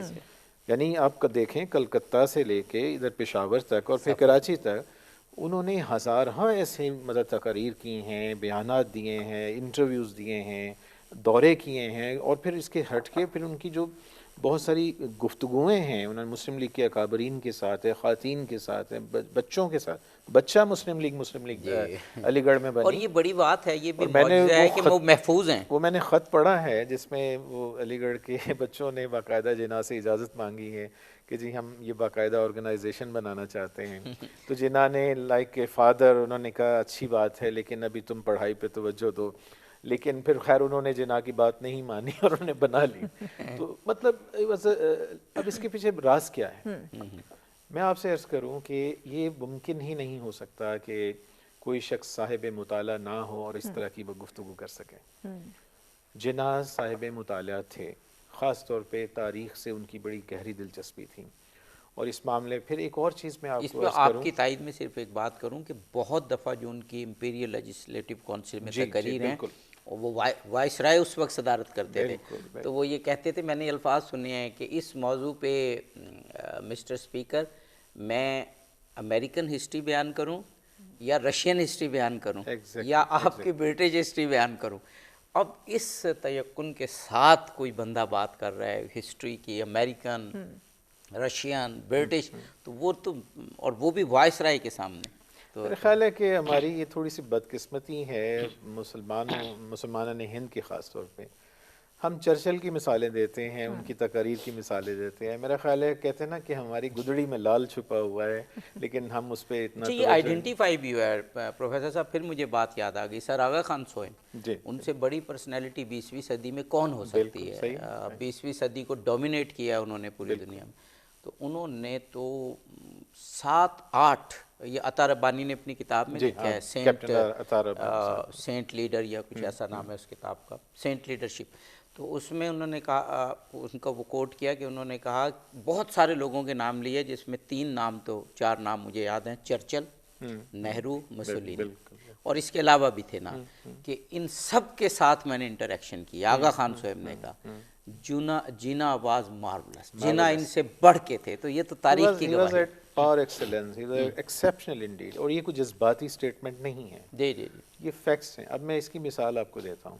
میرا خیال ہے کہ جناح ایک ایسی سٹیج پر آ چکے تھے کہ وہ ان بائس تھے، وہ ہی واز ابو بورڈ، یعنی لارجر دین لائف جو شخصیت ہوتی ہے. تو اس میں اہم بات یہ تھی کہ وہ مطالعے کے بہت شوقین تھے، جب بھی انہیں وقت ملتا تھا تو مطالعہ کرتے. میں آپ کو اس میں ایک اور بڑا ایک نفیس اور ایک لطیف سا نقطہ یہ ہے کہ ہم جانتے ہیں کہ جناح کے مذہبی نظریات اور عقائد کے بارے میں اکثر یہ ڈیبیٹ چلتی رہی ہے، شروع سے ان کی زندگی میں بھی چلتی رہی. تو یہ دلچسپ بات ہوگی آپ سے ناظرین کے لیے بھی خاص طور پہ کہ ان کی جو تحریک پاکستان کے زمانے میں اس بات کے شواہد موجود ہیں کہ ان کی جو بیڈ ٹائم بکس میں 2 کتابیں عموماً ان کی بیڈ ٹائم بکس میں شمار ہوتی تھیں. ایک علامہ شبلی نعمانی کی اردو میں جو الفاروق، جو کہ حضرت عمر فاروق کے دور خلافت کے حوالے سے تھا، اور دوسری جو ہے وہ سید امیر علی کی دی اسپرٹ آف اسلام. بالکل. اور یہ اچھا، اس سے یہ بات بھی ثابت ہوتی ہے کہ مطالعہ کے حوالے سے جناح جو تھے وہ متعصب نہیں تھے. جی جی جی، اور ان چیزوں سے بہت آگے جا جی، بہت صحیح آپ نے بات. ایک اہم بات یہ ہے جب مطالعہ آدمی کرتا ہے تو پھر تو وہ ہر چیز پڑھتا ہے نا، اور ہر پازیٹیو اور پروڈکٹیو چیز پڑھتا ہے. اور دوسری چیز وہ اخبارات کا بہت عمیق مطالعہ کرتے تھے. ڈاکٹر صاحب ہمیں ایک بریک لینا ہے، بریک کے بعد پھر ہمارے پاس وقت کم ہوگا. تینوں شخصیات سے ہم کہیں گے اپنے پورے پروگرام کی گفتگو کو خلاصہ اور اس کو کمپائل کرنے کے لیے ذہنی طور پر تیار رہیں. ایگزیکٹلی. ناظرین ہمارے ساتھ رہیے گا، ملتے ہیں ایک شارٹ بریک کے بعد.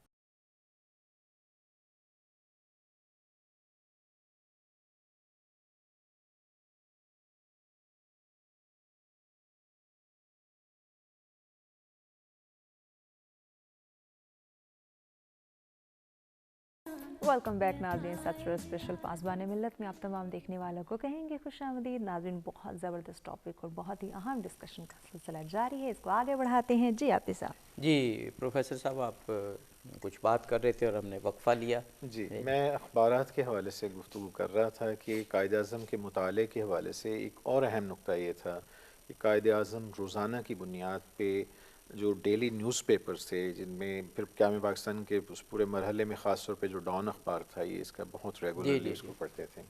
اور انہوں نے صرف خود مطالعہ ہی نہیں کیا بلکہ اس کے لیے باقاعدہ وہ ہائی لائٹرز ان کے پاس ہوتے تھے، ایک ایک چیز کو بڑے بغور اس کو پڑھتے اور پھر اپنے جو فالوورس، یہ بڑی اہم چیز ہے کہ انہوں نے ان کی بھی تربیت کی، ان کو موٹیویٹ کرتے تھے، نوجوانوں کو خاص طور پہ، کہ تم پڑھا کرو اور روزانہ اخبارات کو دیکھا کرو اور پھر عالمی حالات کے ساتھ بھی اس کو آپس میں اس کا کمپیریزن کیا کرو. یہ چیز جو ہے میں سمجھتا ہوں کہ قائد اعظم جناح کی شخصیت اور ان کی قیادت کی ایک کرشمہ سازی بھی کہی جا سکتی ہے. بے شک. اچھا، خواتین کے حوالے سے میں ایک بات ضرور شیئر کرنا چاہتا ہوں ضرور. کہ کسی شخص کا جو رویہ ہوتا ہے وہ بڑا اس کی آئینہ دار ہوتا ہے اس کی پھر جو اس کی پرفارمنس پر، یعنی آپ کا جو ورلڈ ویو ہے وہ کیا ہے. تو خواتین کے حوالے سے جناح کا جو ورلڈ ویو تھا انتہائی نفیس اور ایک بہت ہی متوازن تھا. قیام پاکستان کے فوری بعد کا واقعہ ہے کہ جو یہ قائد اعظم کے اے ڈی سی تھے آفتاب، یہ انہوں نے یہ اس کے راوی ہیں. تو وہ اس طیارے میں آئے تھے جس میں 5 افراد دہلی سے کراچی پہنچے تھے قیام پاکستان سے تھوڑا ایک دن پہلے. اب ان کی مسز بعد میں آئیں، وہ سیدھے پنڈی چلی گئیں. اب وہ ان سے ٹیلی فون پہ گفتگو کر رہے ہیں اور گورنر جنرل ہاؤس میں کوریڈور میں گفتگو کر رہے ہیں، تو درمیان میں کچھ لائن کی خرابی اور ساری انٹرپشن کی وجہ سے تو کہیں پہ انہیں لاؤڈ بولنا پڑ رہا ہے. اتنے میں جناح گزرے ہیں گورنر جنرل، اور فون ختم ہوا. آفتاب کس کا فون تھا؟ انہوں نے بتایا کہ مسز کا phone. Talk with the ladies gently. ایک جملے میں جو ہے وہ جناح نے اپنی پوری شخصیت اور پورا ان کا جو مائنڈ سیٹ تھا خواتین کے بارے میں وہ بیان کر ڈالا، اور پھر یہی نہیں تربیت کر رہے ہیں. بالکل صحیح. ڈاکٹر فوزیہ عمر صاحبہ، قائد اعظم کی ایک اور جو کوالٹی تھی یا ٹریٹ تھی جو لیڈرز میں بہت اہم ہوتی ہے کہ ان کی جو کمیونیکیشن ہے وہ بڑی پرخلوص ہونی چاہیے. یہاں پر قوم کو یہ معلوم ہو جائے کہ یہاں پر لیڈر ہم سے سنسیئر نہیں ہے، وہاں قوم کبھی بھی پیچھے نہیں چلتی، اور جو چلتے ہیں وہ پھر مفاد کے بنا پر چلتے ہیں جو لوگ ہیں. قائد اعظم وقت کے تقاضوں کو سمجھتے ہوئے، خواتین ہوں یا یوتھ ہو یا قوم کے دیگر سیگمنٹس ہوں، ان کو بہت ہی سنسیئر ایڈوائس دیتے ہیں. اور خاص طور پر خواتین اور جب نوجوانوں سے مخاطب ہوتے ہیں تو بعض جگہ تو وہ یہ یوز کرتے ہیں ورڈ کہ میں آپ کو بڑی سنسیئر ایڈوائس دے رہا ہوں. اس میں ایک وقت کے تقاضے ہیں. وہ جو قیام پاکستان کے فوراً بعد طلباء کو کہتے ہیں کہ آپ نے پریکٹیکل پولیٹکس میں اس طرح سے انوالو نہیں ہونا کہ کوئی آپ کو ایکسپلائٹ کر رہا ہو. اور کہیں کہیں میں نے دیکھا ہے وہ یہ حوالہ قائد اعظم نے دیا ہے کہ وہ وقت تھا کہ جب آپ کی ضرورت تھی اور ایک قوم کو موبیلائز کرنا تھا پاکستان کے لیے، لیکن ابھی آپ شعور تو حاصل کریں، اویئر ہوں ملکی سیاست سے، بین الاقوامی سیاست سے بلکہ آپ نے کہا، لیکن جو پہلا فرض ہے وہ تعلیم ہے. اور آج کل تعلیم جتنی ڈائیورسفائی ہو گئی ہے، میرا خیال ہے کہ یوتھ کو پیغام دینا چاہیے کہ ہمیشہ جو آپ کی تعلیم ہے، تربیت ہے، وہ ہم نے اس پہ ایک پروگرام کیا کہ تعلیم صرف تعلیم نہیں ہوتی، تربیت اور ٹریننگ اس کا حصہ ہوتی ہے. اس سے متعلق آپ فرمائیے. عابدی صاحب، آپ نے بالکل درست فرمایا کہ قائد اعظم محمد علی جناح کی لیڈرشپ کوالٹیز میں ایک بڑی اہم بات یہ بھی تھی کہ وہ ہر وقت کے حساب سے چیزوں کو دیکھ کے، سمجھ کے، اس حوالے سے اس کو اسٹریٹجائز کیا کرتے تھے. آپ نے ڈھاکہ اسپیچ 1948 کا حوالہ دیا جس میں محمد علی جناح صاحب اسٹوڈنٹس کو یہ کہتے ہیں کہ آپ کا پرائمری فوکس آپ کی تعلیم ہونی چاہیے، اور وہ بڑا فادرلی فگر کے طور پہ ایڈوائز کر رہے ہیں کہ میں you are very close to my heart, اور پچھلے 10 سال سے آپ دیکھ رہے ہیں کس طرح میں آپ کے ساتھ رہا ہوں، اور میں ایک بڑا ہونے کی حیثیت سے آپ کو یہ نصیحت کرتا ہوں کہ آپ کا پرائمری فوکس تعلیم ہونا چاہیے، and you should not be exploited by any political party one or the other, اور your main objective should be the fairness to yourself, to your parents, loyal to the state وغیرہ وغیرہ. اب یہ جو چیز ہے یہ مجھے یاد کرواتی ہے قائد اعظم محمد علی جناح کی جو ذاتی زندگی ہے وہ کس طرح سے وقت کے ساتھ ساتھ ایوالو بھی ہو رہی ہے، ٹرانسفارم بھی ہو رہی ہے. ہمیں نظر آتا ہے جی محمد علی جناح صاحب ایک ینگ بیرسٹر کے طور پر آتے ہیں جو لبرل ڈیموکریٹک ویلیوز سے بہت زیادہ متاثر ہیں، اور وہ ان ویلیوز کے ساتھ یہاں پر ہندوستان میں آ کر اپنے پروفیشنل کریئر کا آغاز کرتے ہیں، ایمرج ہوتے ہیں ایز این انڈین نیشنلسٹ. وہ یہ سمجھتے ہیں کہ ہندوستان میں اینٹی امپیریل اسٹرگل کے لیے ضروری ہے کہ تمام ہندوستان میں بسنے والے لوگ اپنے حقوق کے لیے آواز بلند کریں، اور اپنے لیے محنت کریں. لیکن وقت کے ساتھ ساتھ ان کو یہ ریئلائزیشن ہو جاتی ہے کہ یہ جو سلسلہ ہے ہندو مسلم یونٹی اچھا، کا. قائد اعظم کا جو دوسرا دور ہے، پہلے وہ انڈین نیشنلسٹ کے طور پہ سامنے آئے، دوسرا دور وہ کیسے کنورٹ ہوئے، بہت سے پروگرامز ہم نے بات کی، لیکن آپ سے بھی سنیں گے وقفے کے بعد. ایگزیکٹلی. ناظرین ہمارے ساتھ رہے گا، ملتے ہیں شارٹ بریک کے بعد.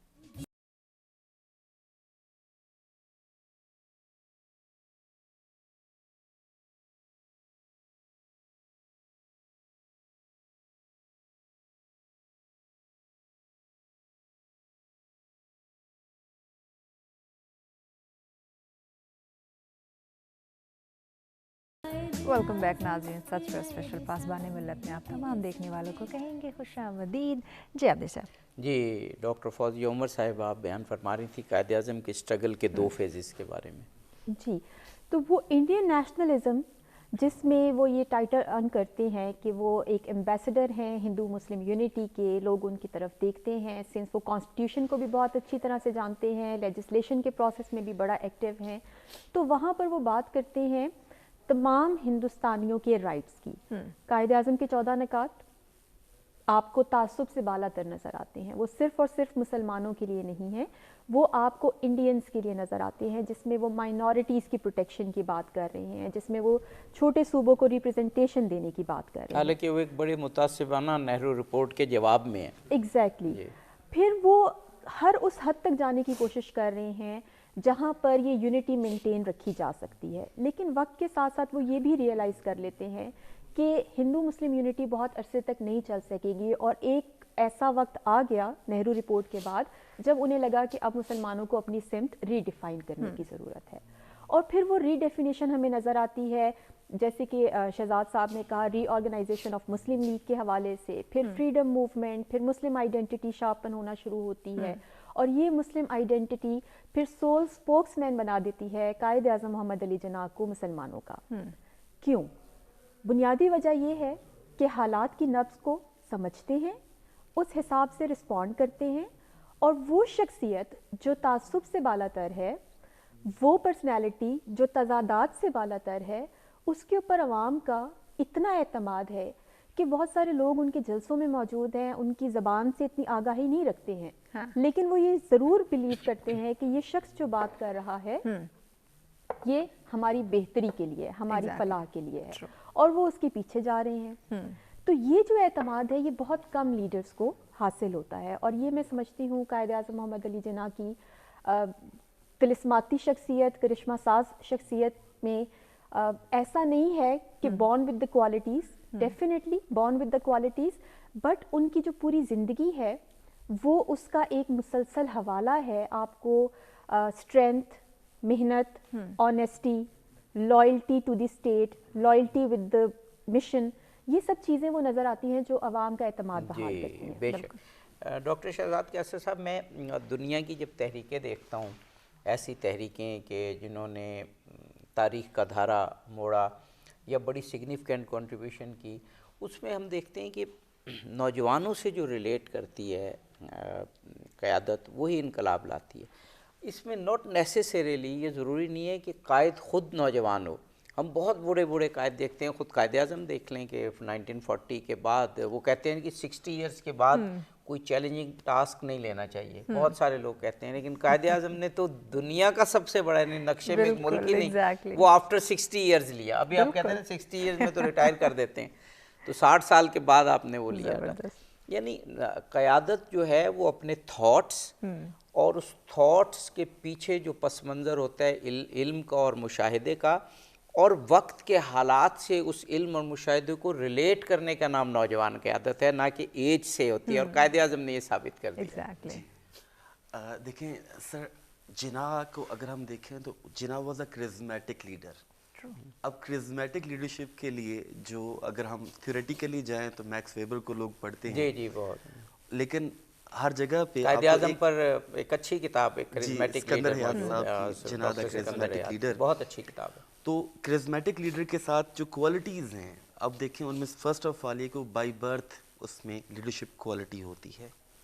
جناح میں بائی برتھ ایک لیڈرشپ کی کوالٹی پائی جاتی ہے. وہ ڈسپلنڈ تھے، اور کرزمیٹک لیڈر بھی ڈسپلنڈ ہوتا ہے اور سب سے زیادہ کمپوزٹ ہوتا ہے اپنے تھاٹ میں. Jinnah was composite, he was disciplined.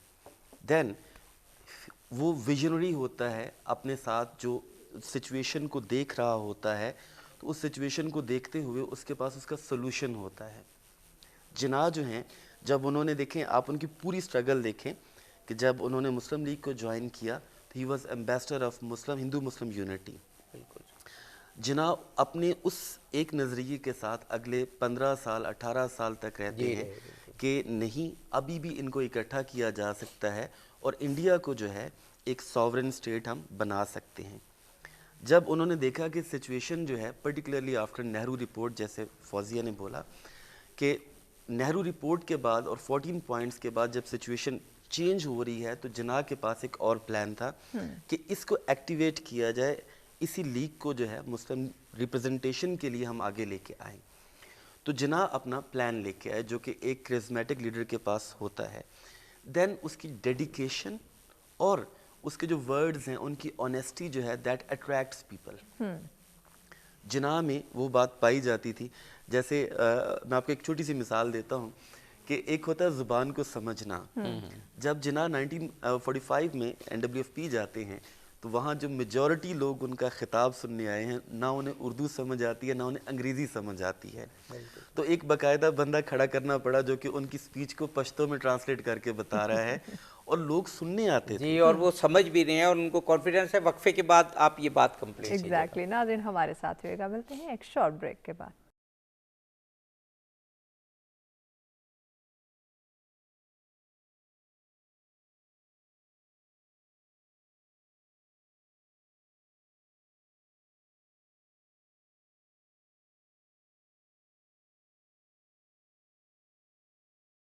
Welcome back ناظرین. 17واں اسپیشل پاسبان ملت میں آپ تمام دیکھنے والوں کو کہیں گے خوش آمدید. ہمیشہ کی طرح آج بھی بہت زبردست ٹاپک اور بہت ہی زبردست ڈسکشن کا سلسلہ بھی جاری رہا. آپ سب آخری سیگمنٹ ہے مہمانوں کی جی جی, قائد اعظم جس کو کہتے ہیں نا لیڈ بائی ایگزامپل, یعنی انہوں نے اپنی مثال سے اپنی قوم کا دل جیتا اور تبھی وہ ان کی قیادت میں انہوں نے ایک بہت بڑا ملک حاصل کیا معجزاتی طور پر. تو ڈاکٹر شہزاد کیسے صاحب قائد اعظم کی ایک مثال بیان فرما رہے تھے. تو میں یہ بتا رہا تھا کہ جب وہ پشاور گئے تو اب زیادہ تر لوگ اس زمانے میں جو آئے سننے کے لیے انہیں انگریزی نہیں آتی, اردو بھی بس نہیں آتی ایک طرح سے. تو باقاعدہ ایک بندہ ٹرانسلیٹ کرنے کو کھڑا کرنا پڑا کہ یہ کہہ رہے ہیں. لیکن بہت سارے ایسے تھے کہ جو صرف اس کو دیکھنا چاہتے تھے. اور یہ کرزما کی جو ہے آپ یوں سمجھ لیں کہ اس کی جو سکسیس ہے وہ یہ ہے کہ لوگ صرف اس کو دیکھ کے امپریس ہو جاتے ہیں. اور یہ بہت ساری جگہوں پہ ہوا, لائک پاکستان کانفرنسز جب ہوئی ہیں تو یہاں پنجابی ایریاز میں یہاں پہ بھی لوگوں کو انگریزی سمجھ میں نہیں آتی تھی. جی جی بالکل. لیکن لوگ صرف جناح کو دیکھنے آتے تھے, ایک جھلک دیکھ لینا ہی ان کے لیے کافی ہوتا تھا کہ یہ اعزاز ہے. تو انفیکٹ ان کی جو لیڈرشپ کوالٹیز ہیں, جناح کا جو کرزما ہے وہ بائی برتھ بھی ہے اور سرکمسٹانسز نے اس کو جو ہے ایویڈنٹ کر دیا. اور اسی وجہ سے آپ دیکھتے ہیں کہ ان کی ایک کال کے اوپر, آپ جیسے بچہ مسلم لیگ کی انہوں نے بات کی, چھوٹے چھوٹے بچے, اس کی باقاعدہ پوری کورسپونڈنس ہے, کچھ 100 کے قریب لیٹرز ہیں بچوں نے لکھے ہوئے جناح کو. اور مزے کی بات ہے کہ جناح نے ان کو رسپونڈ بھی کیا ہے اپنے اتنے بزی اسکیجول میں سے, ان کا ہر ایک رسپانس موجود ہے. یہ لیڈرشپ کی ایک بہت بڑی کوالٹی ہوتی ہے.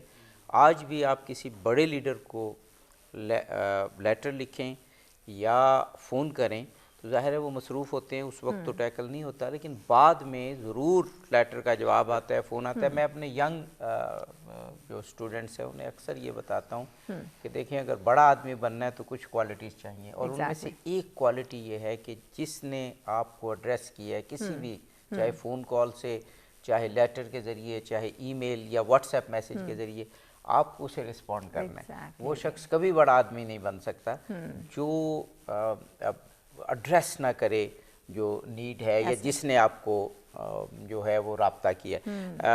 پروفیسر صاحب اب ہمارا بہت کم ٹائم رہ گیا, میسیج ہی کا ٹائم ہے, تو ینگ جنریشن کو موبیلائز کیے بغیر کوئی لیڈرشپ کامیابی حاصل نہیں کر سکتی. لیکن ینگ لیڈرشپ کو ایڈریس کرنے کے لیے کریکٹر چاہیے, مطالعہ چاہیے, جو مشاہدہ چاہیے. اگر کوئی